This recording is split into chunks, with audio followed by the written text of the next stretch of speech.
नमस्कार मित्रों, JNU Renaissance online platform पर आपका स्वागत है। मित्रों, जैसे कि अभी कुछ बच्चे लगातार फ़ोन कर रहे हैं, पूछ रहे हैं कि सर ये नवोदय विद्यालय का एंट्री कॉल हुआ है। ये भारी हर्ष की बात है कि लगभग 100 से भी अधिक विद्यार्थी टीजीटी पीजीटी नवोदय विद्यालय के साक्षात्कार के लिए क्वालिफाई हुए हैं। परीक्षा उन्होंने उत्तीर्ण की है। अब ये देखिए कि कम से कम सीटें निकलती हैं, फिर भी हमारे बच्चे इतना अच्छा रिजल्ट करते हैं। तो आरपीएससी में भी मेरिट का बहुत ऊंचे ऊंचे जाने के कारण कई व्यवस्थागत दोष हैं, जिनसे हम अब उनका तो किया भी क्या जा सकता है। लेकिन आप हर परीक्षा दें, केवीएस भी दें। अभी केवीएस का फरवरी के जो सेकंड सप्ताह है उसमें टीजीटी और पीजीटी की परीक्षा आयोजित हो रही है। तो मित्रों, यहाँ मैं आज की क्लास में आपको साक्षात्कार के कुछ बुनियादी बिंदुओं के बारे में बातचीत करूँगा। राजस्थान एजुकेशन सिस्टम की एक बड़ी न्यूनता हम ये बात कह सकते हैं कि यहाँ पर जो बोलने की स्किल है उसका इतना इजाफा नहीं हो पाता। परीक्षा पद्धति भी ऐसी है कि बस टेस्ट दिया और बस पास हुए, उसके बाद कोई इंटरव्यू वगैरह नहीं है। लेकिन केवीएस और एनवीएस की भर्ती परीक्षाओं में साक्षात्कार का प्रावधान है। हम बहुत अच्छा पढ़ कर के टिक लगा करके पेपर पास कर जाते हैं, लेकिन बोलने की स्किल में हम पीछे रह जाते हैं और फिर हमें साक्षात्कार में बड़ी कठिनाइयों का सामना करना पड़ता है। तो मित्रों, हम इस क्लास में डिस्कस ये करेंगे कि चाहे आरपीएससी कॉलेज लेक्चरर का साक्षात्कार हो या ये केवीएस और एनवीएस की टीजीटी पीजीटी भर्ती परीक्षा के साक्षात्कार हो, ओवरऑल इसमें पूछा क्या जाता है उस पहलू पर हम बातचीत करेंगे और किस प्रकार से उसकी आपको तैयारी करनी है।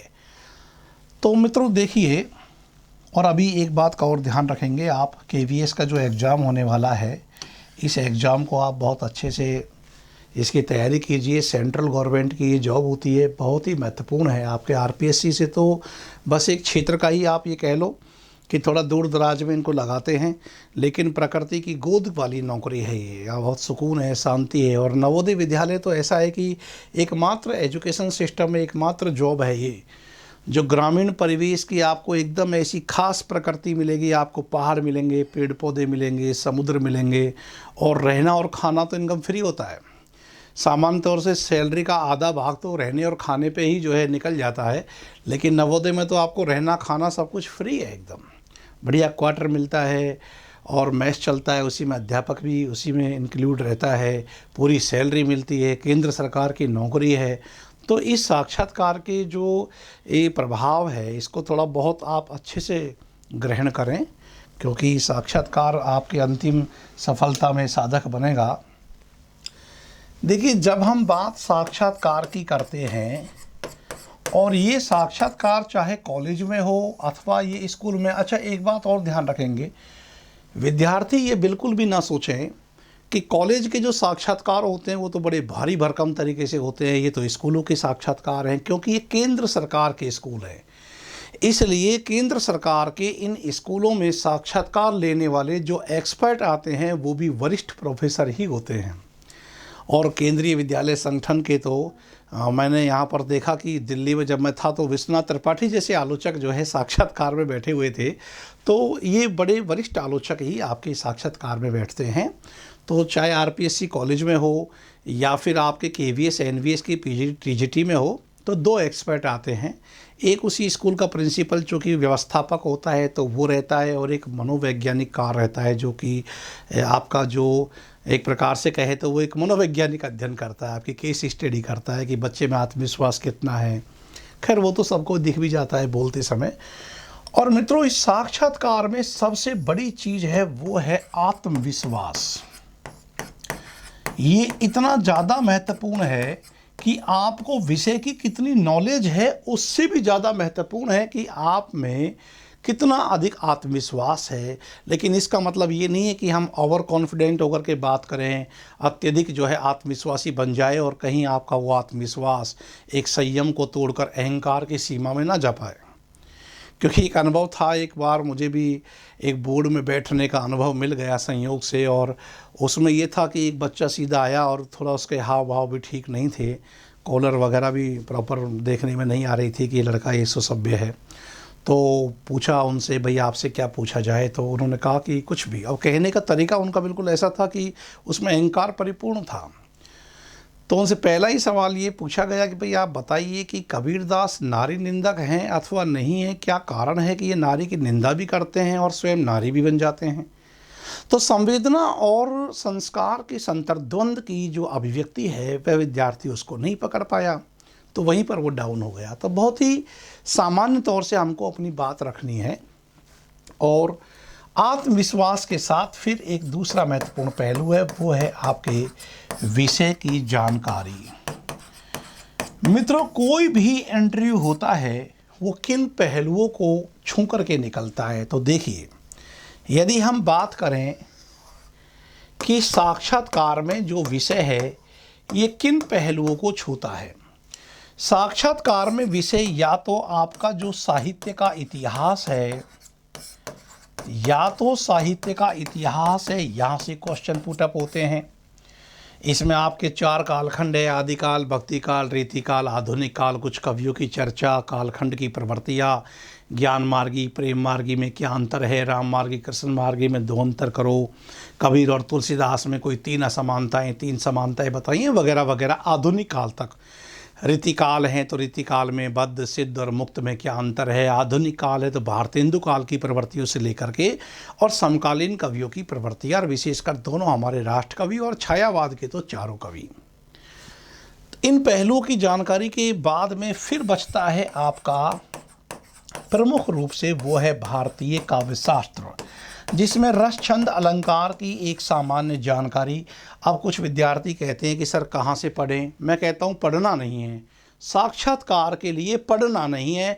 जो पढ़ लिया है वो आप जानते हो, सिर्फ उसको अभिव्यक्त करना है, उसको प्रेजेंट करना है। शीशे के सामने खड़े हो जाओ और एक खुद ही क्वेश्चन बना दो, भाई छंद किसे कहते हैं। मान लीजिए हमसे पूछा कि छंद किसे कहते हैं, तो आप उस पर हमारी क्या प्रतिक्रिया होगी। अच्छा, समय ऐसा होना नहीं चाहिए और ये आ ऐसे कोई स्वर ऐसे कोई स्वर निकलने नहीं चाहिए। यह आत्मविश्वासहीनता की स्थिति है।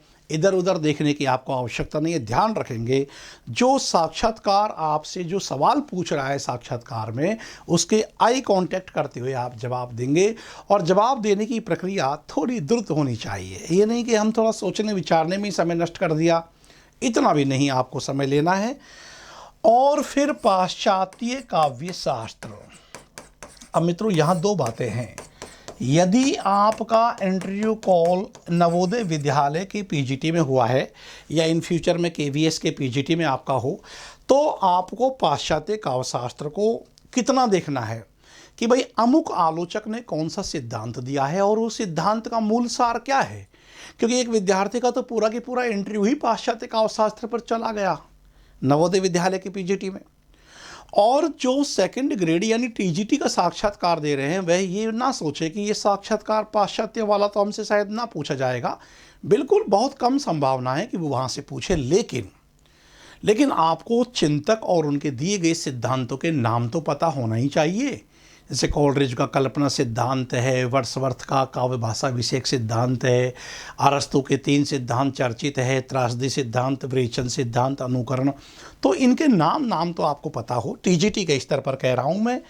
तो इस वाले पॉइंट को टीजीटी वाले विस्तार से ना देख करके बहुत सी केवल नाम और सिद्धांत के नाम, बाकी जो पीजीटी लेवल का साक्षात्कार दिया जा रहा है या कॉलेज में तो इसकी बड़ी भूमिका होती है, तब तो आपको सिद्धांतों के बारे में सार तत्व बताना पड़ेगा।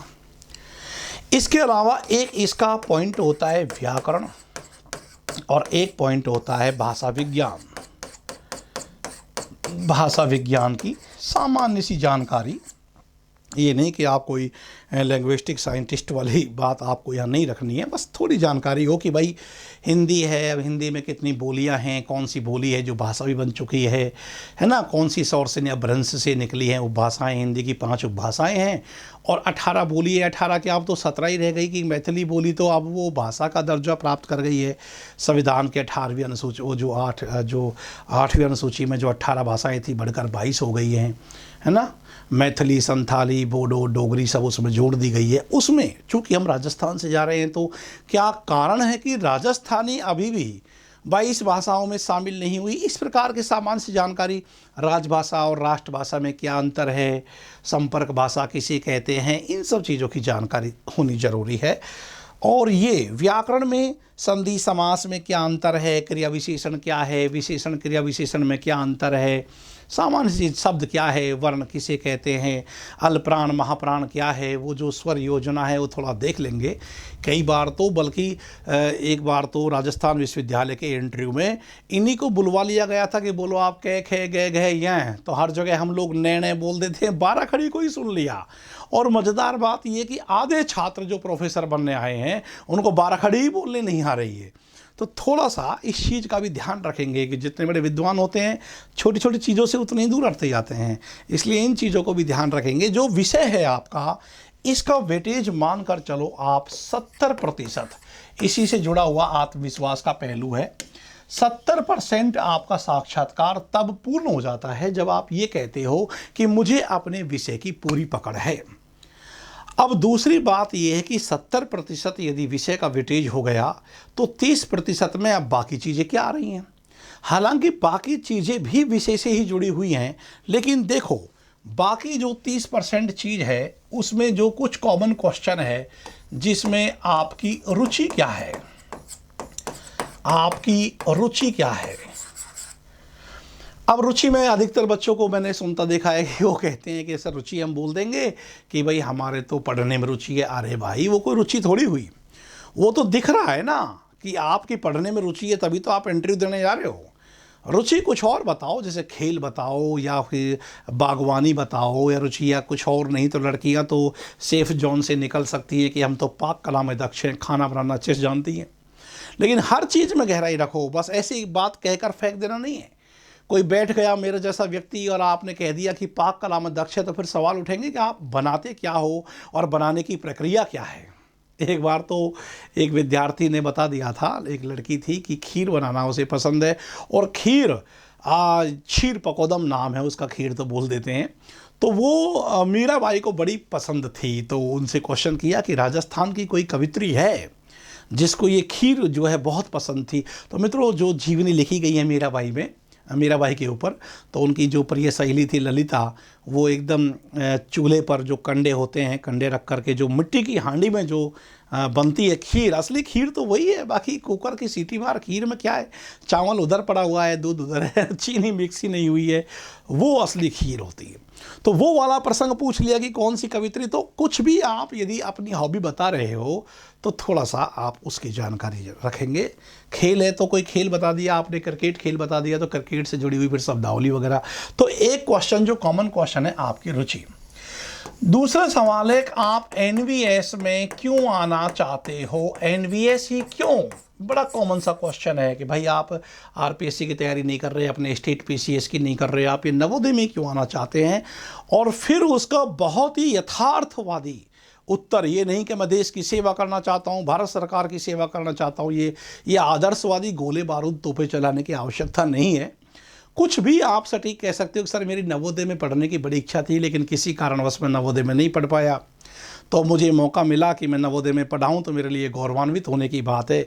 बाकी ग्रामीण पृष्ठभूमि के हम हैं और शहरों में हमारी शिक्षा दीक्षा हुई है, तो हम इस दृष्टिकोण से भी जो है ग्रामीण नौकरी को पसंद करते हैं। ऐसे करके आपको एक संतुलित जवाब देना है। दूसरा स्वयं महत्वपूर्ण पहलू है, वो है आपका व्यक्तित्व।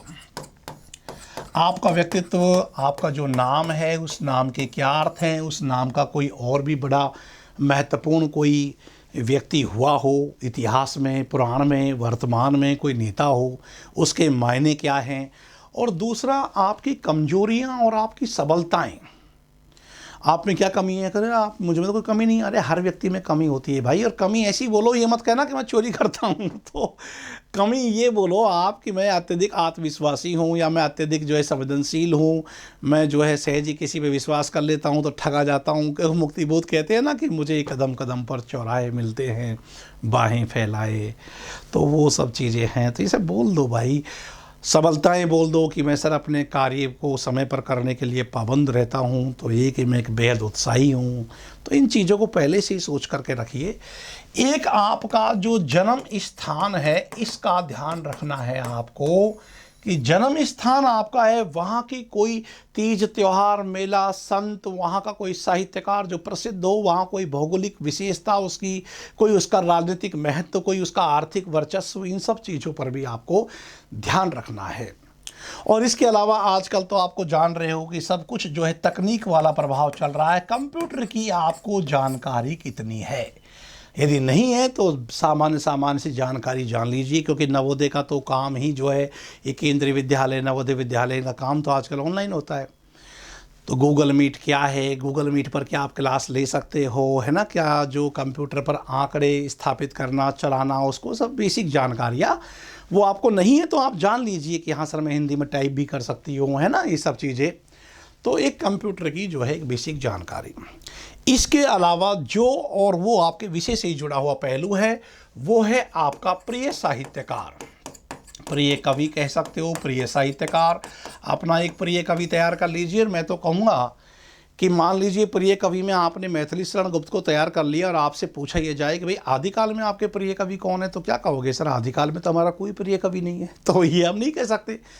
तो प्रत्येक कालखंड से भी आप एक एक का चयन कर लीजिए। जैसे मान लो उधर आदिकाल से अमीर खुसरो ले लिया, या विद्यापति ले लिया, या सरेपा गोरखनाथ, जो भी आपको पसंद हो। ऐसी भक्ति काल से कबीर या कोई और ले लिया, सूर तुलसी ले लिया, जायसी वगैरह, या मीराबाई। ऐसे रीति काल में घनानंद का नाम या बिहारी का नाम। आधुनिक काल में ऐसे ही कोई दिनकर नाम, या मैथिली शरण गुप्त या प्रसाद, जो भी निराला वगैरह। तो एक प्रिय साहित्यकार। और इसके अलावा जो गद्यकार में प्रेमचंद से क्वेश्चन निश्चित रूप से आपसे पूछे जाएंगे। आप जिस भी क्षेत्र से साक्षात्कार देने जा रहे हैं, क्योंकि बहुत सारे हमारे ऐसे विद्यार्थी हैं जो यूपी बिहार के हैं और उनको नवोदय विद्यालय में एंट्री कॉल हुआ है, जो हरियाणा से संबंधित है, कोई दिल्ली से है, तो वो इस बात को बराबर ध्यान रखेंगे कि उस क्षेत्र के जो इतिहास साहित्यकार है, जैसे मान लीजिए राजस्थान में मीराबाई की आपको विशेष जानकारी हो।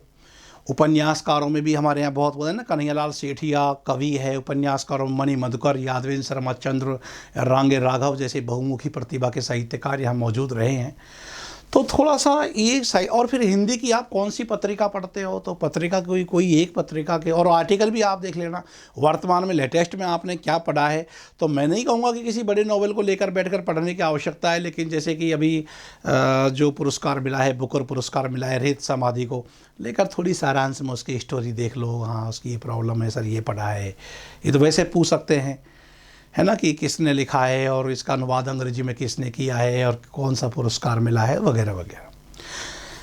एक लेटेस्ट जो पिछले 3 साल से 4 साल से, मेरा मतलब ये मानो कोरोना से पहले नहीं, 19 से लेकर के और अब 23 तक जो साहित्य अकादमी पुरस्कार, ज्ञानपीठ पुरस्कार जो रचनाओं को मिले हैं, उनके नाम और उसकी प्रकृति की, वो काव्य संग्रह है कि या वो नाटक है, और वो किसके द्वारा लिखित है, इनको थोड़ा सा देख लो।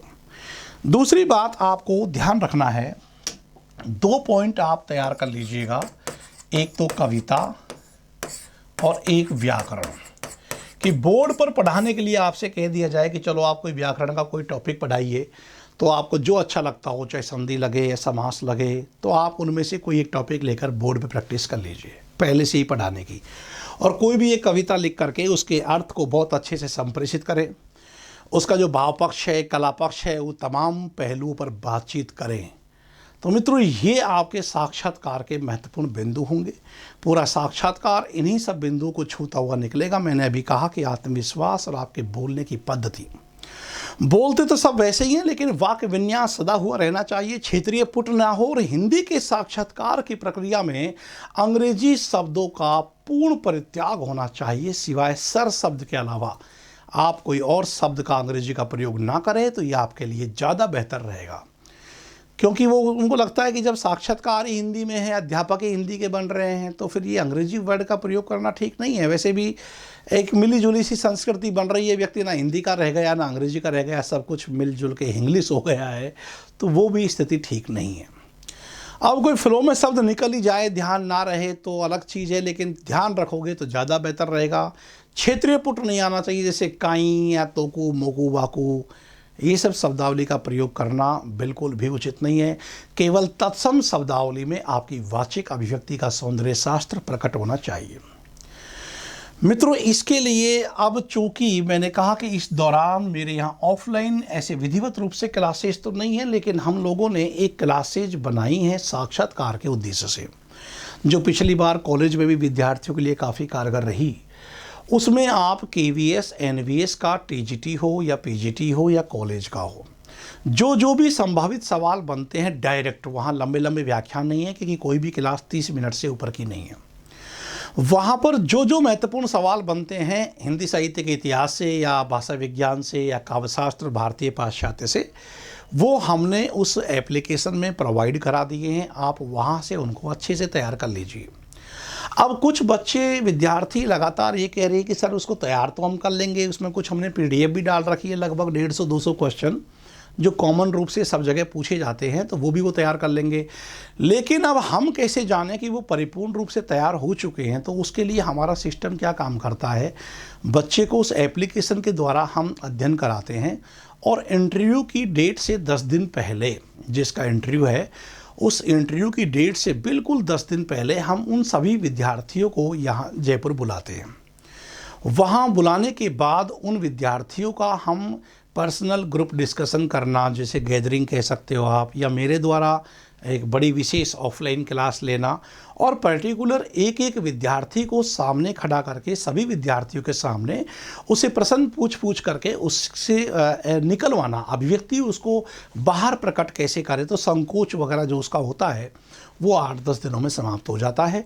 और फिर अंतिम प्रक्रिया में हम एक प्रोफेसरों का पैनल बोर्ड बना करके 1 by 1 जैसे कि साक्षात्कार होते हैं उसी प्रकार से हम साक्षात्कार को आयोजित करते हैं। मॉक इंटरव्यू लेते हैं, कोशिश करते हैं कि मॉक इंटरव्यू आपके 3 लिए जाएं, और ये पूरी की पूरी प्रक्रिया इसी एप्लीकेशन से जुड़ी हुई प्रक्रिया है। तो जो हम लोगों ने आपको साक्षात्कार हिंदी के लिए क्लास दी हैं, पहले आप उनको तैयार कर लें। मैं समझता हूँ कि उसमें लगभग 130-35 के आसपास क्लासेज हैं, और उन सभी क्लासेज पीडीएफ के मैटर को एक एक पर्सन को यहाँ बोर्ड पर लिख करके, फिर उसके 3-3 2-2 पंक्तियों में उत्तर लिखाए गए हैं। आपको बस उतना ही पढ़ना है। जब आप उनको पढ़ लें और तैयार हो जाएं, उसके बाद उनको फिर प्रकट करना। और वैसे भी जब उनको आप तैयार कर रहे हो तो मैं कहूँगा कि उनको बोल बोल करके तैयार कीजिए। लगातार शीशे का प्रयोग कर लीजिए, शीशा पास में रख लीजिए, शीशे के सामने खड़े होकर के पूछना, क्योंकि गिनती के हमारे हिंदी के अंतर्गत लगभग 300-350 सवाल ऐसे हैं जो बड़े बेसिक हैं और वही घूम फिर करके पूछे जाते हैं। उनको आप तैयार जब कर लेंगे तो फिर उसके बाद में हम आपकी फिजिकली क्लास लगाएंगे ऑफलाइन 10 दिन के लिए, 1 सप्ताह के लिए, जो बेस्ट रहेगा वो।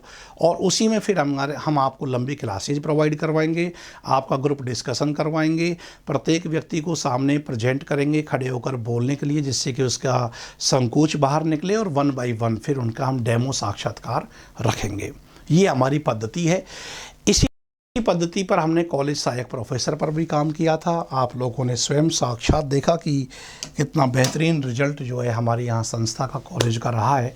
और केवीएस एनवीएस के तो मैक्सिमम बच्चे सेलेक्ट हो जाते हैं। पिछली बार मुझे याद है कि नवोदय विद्यालय के लगभग 55-56 बच्चे थे जिनको इंटरव्यू कॉल हुआ था टीजीटी का, जिनमें से 36 बच्चे सेलेक्ट हुए। और मित्रों, आप परिणाम दे रहे हैं, ये बात बिल्कुल सही है कि हमारे यहाँ राजस्थानियों के लिए तो एक समस्या है कि बोले कैसे, क्योंकि ये तो हमने पढ़ रखा है कि केशवदास को कठिन काव्य का प्रेत किसने कहा, हृदयहीन कवि किसने कहा। लेकिन जब कोई ये पूछ लेगा कि भाई केशवदास कठिन काव्य के प्रेत क्यों बने, अब इसका जवाब हमारे पास नहीं है।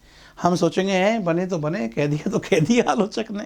नहीं, फिर हम बताएंगे कि अलंकार प्रयोग के प्रति उनका दुराग्रह, संस्कृत का अगाध पांडित्य उनमें इतना ज़्यादा है कि उनकी जो काव्य सुलभ चेतना है वो दब गई है, कला पक्ष प्रखर हो गया, भाव पक्ष गौण हो गया, यूँ वे हृदयहीन कवि कहलाए। तो इस प्रकार से जवाब देना पड़ता है प्रत्येक पहलू का। हाँ, मेरी आपसे एक ज़रूर ये प्रार्थना कह लो, निवेदन कह लो, या इसको चुनौती कह लो, या पहले से ही मैं आपको समझा देता हूँ कि जो प्रमुख कवि हैं उनकी कुछ कुछ पंक्तियाँ, एक एक पद जरूर याद करो। सूरदास का एक पद याद कर लो, मीराबाई का एक भजन याद कर लो, तुलसीदास की भी 5-6 चौपाइयाँ याद कर लो, मतलब जो चौपाई का मतलब पूरा एक पद याद कर लो। बिहारी के, कबीरदास के कम से कम 5-5 दोहे तैयार कर लो। एक बार तो एक लड़की से बस यही पूछा कि भाई हम तो आपसे यही पूछेंगे कि आप बता दीजिए, आप तो कबीरदास के 5 दोहे सुना दो, और आपका इंटरव्यू हो गया। और वो 4 सुना करके ही अटक गई। तो इसलिए जैसे बिहारी है और ये कबीर है, ये तो बड़े यूनिक हैं रचनाकार अपने अपने क्षेत्र में।